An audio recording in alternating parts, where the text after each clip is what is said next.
Well, good morning, everybody. You're all very downbeat this morning. I thought this was going to be a big, proud moment. I mean, it's taken you 8.5 years of bullying, of lying, of ignoring democratic referendums. 8.5 years it's taken you to get this treaty through, and on the 1st of December you will have it. And of course, the architect of all of this, Giscard, wanted from this constitutional treaty for the European Union to have a big global voice. But I'm afraid the leaders have suffered from a collective loss of nerve. They have decided that they want their faces to be up on the global stage, not somebody from the European Union, and so we have got appointed a couple of political pygmies. The Kissinger question of who to call in Europe has not really been answered, has it? I guess the answer can only be Mr Barroso, because he is the only one that anybody in the world has ever heard of, and is probably the big winner out of these posts. No wonder, sir, you look so happy this morning. And we have a new President of Europe, Herman Van Rompuy. Doesn't exactly trip off the tongue, does it? I can't see him stopping the traffic in Beijing or Washington. I doubt anybody in Brussels would even recognise who he is. And yet, he's going to be paid a salary that is bigger than Obama's, which tells you all you need to know about this European political class and how they look after themselves. But at least he's an elected politician, unlike Baroness Cathy Ashton, who really is the true representation of the modern day political class. In some ways she's ideal, isn't she? She's never had a proper job and she's never been elected to anything in her life, so I guess she's perfect for this European Union. Excuse me, Mr Farage. Yes. I would like to put down your postages. You made your presentation. Right, okay. Is Yes, enough for calm us. down, chaps. Okay, Calm down, chaps. please continue. Calm no. But I mean, she's never been elected to anything and no one knows who she is. Even the Prime Minister was talking about Baroness Ashdown as opposed to Ashton. I mean, no one has ever heard of her. She's even less well known than Herman Van Rompuy. I mean, that takes some doing, doesn't it?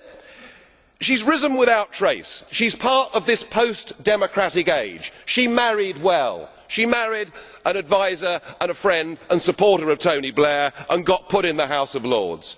When she was in the House of Lords, she was given one big job, and the job was to get the Lisbon Treaty through the House of Lords, and to do so pretending that it was entirely different to the EU constitution. So she's good at keeping a straight face, and she vigorously crushed any attempt in the House of Lords for the British people to have a referendum. So here she is, never stood for public office, never had a proper job, and here she gets one of the top jobs in the Union.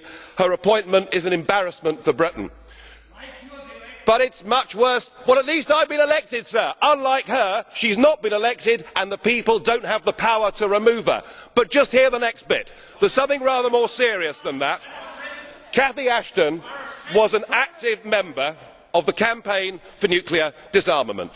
In fact, she was the treasurer of the campaign for nuclear disarmament during a period of time when CND took very large donations and refused to reveal the source. What is known is that these donations were obtained by a man called Will Howard, who was a member of the Communist Party in Great Britain.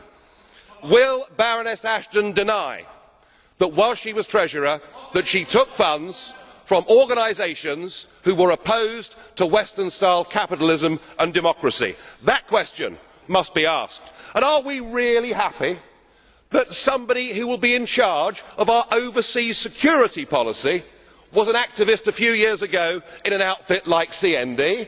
I mean, if we really think that, frankly, we need our bumps felt.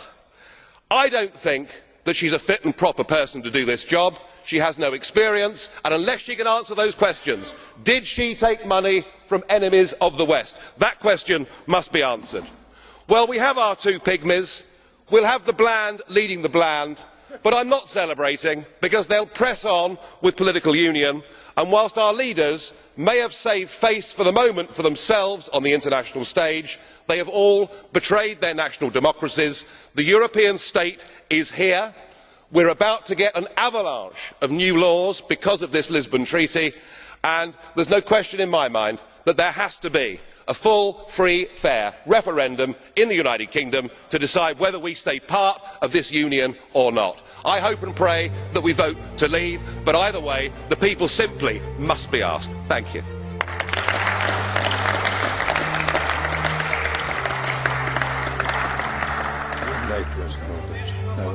Do things? Well, I would like to turn to Mr. Farage. It would be most appropriate if you turned your tone down, because certain expressions are not acceptable to everybody. I would like to ask you whether you would like to accept a question from some of the members as the blue card question. Madam Herzog. I'm just curious. Please. What is? Yeah. Well, maybe. Madam Herzog, please. Mr. President, Mr. Farage has said that those people they were elected last week are not those the traffic will stop to let them go. And this is why we elected them, because we wanted to elect people who will make the traffic move for all European citizens to get a better life to themselves. And this is what they will do. Mr. Rompuy and Mr. Cathy Ashton are 4 people, and the 480 million Europeans will know it soon. I think this is the stake, and we have to stand for them. We have to save their integrity, personal integrity. And Mr. Farage, I'd like to say something, Hungarian quotation for you. It's good that you are here, because if the monkey goes up to the tree, it's better seen how red is his popo.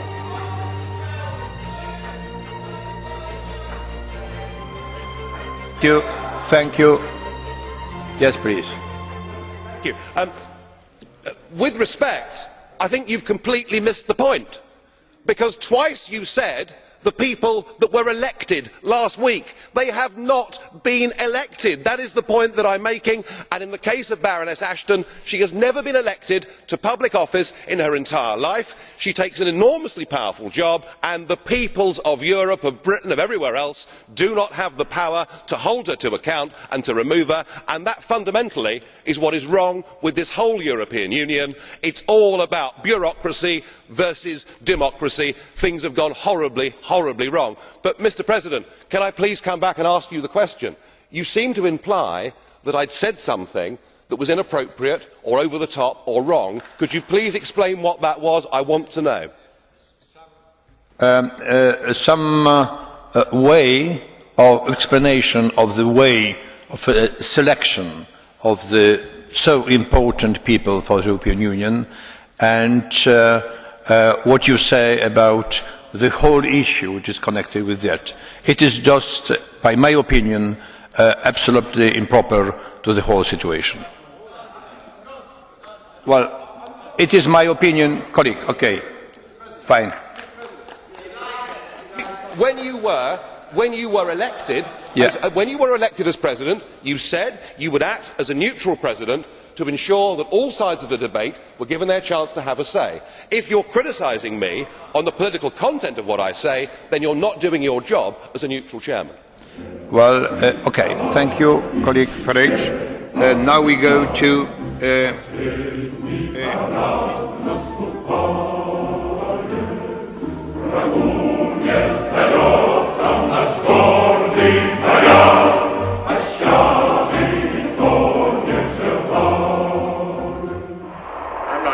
that at all. Who elected these guys to run the planet?